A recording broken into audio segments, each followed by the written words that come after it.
Hi friends. இந்த வீடியோல நம்ம என்ன பார்க்க போறோம் அப்படினு பாத்தீங்கன்னா ரேஷன் கார்டு அட்ரஸ் சேஞ்ச் பண்றதுக்கு நம்ம வந்து என்ன ப்ரூஃப் வைக்கணும் எப்படி அப்ளை பண்ணனும் அப்படிங்கறத நம்ம இதல பார்க்கலாம். நம்ம வந்து ரேஷன் கார்டு அட்ரஸ் சேஞ்ச் பண்றது வந்து பாத்தீங்கன்னா ஆன்லைன்லயே அப்ளை பண்ணிக்கலாம். அதுக்கு வந்து பாத்தீங்கன்னா உங்க ரேஷன் கார்டுல உங்க மொபைல் நம்பர் ரெஜிஸ்டர் ஆயிருக்கணும். மொபைல் நம்பர் லிங்க்ல இருக்கணும். அதுக்கு அப்புறம் வந்து பாத்தீங்கன்னா அட்ரஸ் சேஞ்ச் பண்றதுக்கு என்னென்ன ப்ரூஃப் வந்து கொடுக்கணும் அப்படினு பாத்தீங்கன்னா ஆதார் கார்டு கொடுக்கலாம். அப்புறம் ஆதார் கார்டுல வந்து பாத்தீங்கன்னா நீங்க மாத்த போற அட்ரஸ் வந்து அந்த ஆதார் கார்டுல இருக்கணும். அப்பனா தான் அது சப்மிட் பண்ண முடியும். சரிங்களா? அது கொடுக்கலாம். வீட்டு வரி ரசீது, அதாவது உங்க வீடு வந்து ஓன் ஹவுஸ் அப்படின்னா அதோட வீட்டு வரி ரசீது ப்ராப்பர்ட்டி டாக்ஸ் கொடுக்கலாம். அது வந்து பாத்தீங்கன்னா ஒரு வருஷம் இப்போ லாஸ்ட் வருஷம் கட்டினது மட்டும் தான் கொடுக்க முடியும். அதுக்கு முந்தின வருஷம்னா அக்செப்ட் பண்ண மாட்டாங்க. அதுக்கப்புறம் சிலிண்டர் பில் புக் மெயின் அது கொடுத்துக்கலாம். அது வந்து எல்லார்ட்டையுமே இருக்கும். அதனால ஈஸியா இது பண்றது வந்து பாத்தீங்கன்னா சிலிண்டர் பில் புக் வந்து எல்லாருக்குமே வைக்கலாம். ஆனா அது வந்து பாத்தீங்கன்னா பில்லு வந்து 3 மாசத்துக்குள்ள இருக்க பில்லா இருக்கணும். சரிங்களா? அதுக்கப்புறம் ரெண்டல் அக்ரிமெண்ட், இப்போ நீங்க வாடகைக்கு இருக்கீங்க அப்படின்னா உங்களோட ரெண்டல் அக்ரிமெண்ட், வீடு ஒப்பந்தம் இருக்கு இல்லையா, ஒப்பந்த பத்திரம், அது வச்சுக்கலாம். சரிங்களா? அதை வச்சு நம்ம அப்ளை பண்ணலாம்.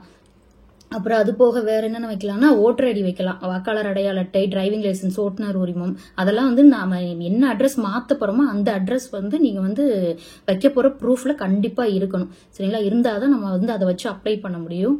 வச்சு நம்ம இதை வச்சு ஆன்லைன்லயே அப்ளை பண்ணிக்கலாம். சரிங்களா? அது எப்படி அப்ளை பண்ணலாங்கிறது நான் இதுல காமிக்கிறேன், வாங்க பார்க்கலாம். ஃபர்ஸ்ட் குரோம் போய்க்கோங்க. அதுல போயிட்டு tnpds.gov.in கீழே டெக்ஸ்ட் கொடுத்துருக்கோம் பார்த்தீங்களா, டைப் பண்ணிக்கங்க. இந்த மாதிரி ஹோம் பேஜ் ஒன்று ஓப்பன் ஆகும். கீழே பாருங்க ரைட் சைடில் முகவரி மாற்றம் செய்ய அப்படின்னு சொல்லி ஒரு ஆப்ஷன் வருதா, அதை கிளிக் பண்ணிக்கோங்க. கிளிக் பண்ணிட்டீங்க அப்படின்னா இங்க வந்து ஃபோன் நம்பரும் இந்த கேப்ஷாவும் கொடுத்து பதிவு செய்யணும். ஆனா அது வந்து பாத்தீங்கன்னா ரேஷன் கார்டுல கொடுத்திருக்க மொபைல் நம்பர், ரெஜிஸ்டர் ஆன மொபைல் நம்பர் தான் கொடுக்க முடியும்.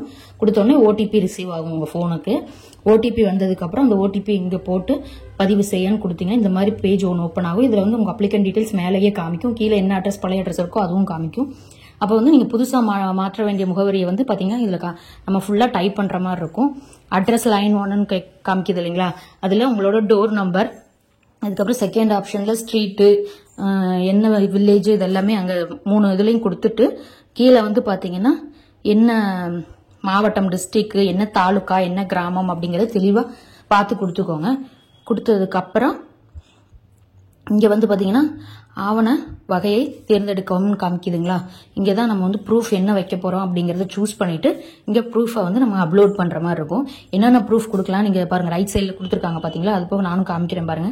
ஆதார் அட்டை, வாக்காளர் அடையாள அட்டை, அப்புறம் எரிவாயு, அதாவது ரேஷன் கார்டு, ஆதார் கார்டு, அப்புறம் சிலிண்டர் பில்லு, வீட்டு வரி ரசீது, இந்த மாதிரி அதெல்லாம் முன்னாடியே சொல்லிட்டேன். இதெல்லாம் டீடைல்ஸ் இருக்கு, பாத்துக்கோங்க. ஆனா அது வந்து பாத்தீங்கன்னா அது அந்த அட்ரஸ் மாத்த வேண்டிய அட்ரஸ்ல இருக்கணும் இந்த ப்ரூஃப் எல்லாமே. சரிங்களா? அதை ஏதாவது ஒன்று நீங்க செலக்ட் பண்ணிக்கோங்க. நான் வந்து இப்போ வந்து பாத்தீங்கன்னா சிலிண்டர் பில் புக் தான் வைக்க போறேன். நான் அதை செலக்ட் பண்றேன். செலக்ட் பண்ணிட்டு டாக்குமெண்ட்ஸ் வந்து அப்லோட் பண்ணிட்டு பதிவேற்றவும் அப்படின்னு சொல்லி கொடுக்கணும். உங்களுக்கு தமிழ் ஃபார்மேட் வேணும் டைப் பண்றதுக்கு அப்படின்னா இந்த பாருங்க இதுல காமிக்கிற பாத்தீங்களா, இந்த பாக்ஸ்ல இருக்கும். அதாவது நீங்க டைப் பண்ணிட்டு இங்க தமிழ் ஃபார்மேட் டைப் பண்ணும்போது இந்த இடத்துல இருந்தா கிரீன் கலர்ல ஒரு பென்சில் மாதிரி தெரியுதா, அதை கிளிக் பண்ணீங்க அப்படின்னா தமிழ் ஃபார்மேட் வந்துடும்.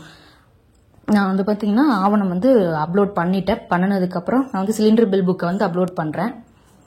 பண்ணினதுக்கு அப்புறம் பதிவேற்ற அப்படின்னு சொல்லி கொடுத்தீங்க அப்படின்னா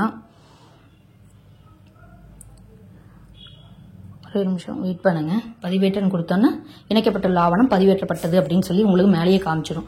வந்ததுக்கு அப்புறம் நீங்க வந்து இந்த பாக்ஸ் டிக் மார்க்ஸ் கொடுத்துட்டு பதிவு செய்யணும் கொடுத்தீங்க அப்படின்னா உங்களுக்கு இந்த மாதிரி அக்னாலஜ்மெண்ட் காப்பி வந்துடும். இந்த நம்பரை நம்ம குறிப்பு என்ன இதை எடுத்து நம்ம வந்து பாத்தீங்கன்னா இருங்க, அதையும் ஹோம் பேஜ் போகணும். ஹோம் பேஜ் போய்க்கோங்க. அதே சேம் பேஜ் போய் அட்டை தொடர்பான சேவை நிலை, இதுலதான் நம்ம ஸ்டேட்டஸ் செக் பண்ற மாதிரி இருக்கும். போய் அதே குறிப்பு நம்பரை வந்து கொடுத்தீங்க அப்படின்னா பதிவு செய்யணும் கொடுத்ததுக்கு அப்புறம் டவுன்லோட் அப்ளிகேஷன் மேல ரைட் சைட்ல காமிக்குது இல்லையா, அதை கிளிக் பண்ணுங்க. கிளிக் பண்ணீங்கன்னா நீங்க சப்மிட் பண்ண பேஜ் வந்து டவுன்லோட் ஆகி ஓப்பன் ஆகும். சேஞ்ச் ஆஃப் அட்ரஸ் அப்படின்னு சொல்லி உங்களுக்கு ஒரு அப்ளிகேஷன் சப்மிட் ஆனதுக்கு காமிக்கும். அதுதான் இது. நீங்க வந்து இதுல வர குறிப்பு எண் உங்க மொபைல் ரெஜிஸ்டர் மொபைல் நம்பருக்கும் அந்த மெசேஜ் வந்திருக்கும். அந்த நம்பரை வச்சு நீங்க ஸ்டேட்டஸ் செக் பண்ணிக்கலாம். அதாவது நான் காமிச்சேன் இல்லையா அட்டை தொடர்பான சேவை நிலை, அதிலே செக் பண்ணிக்கலாம்.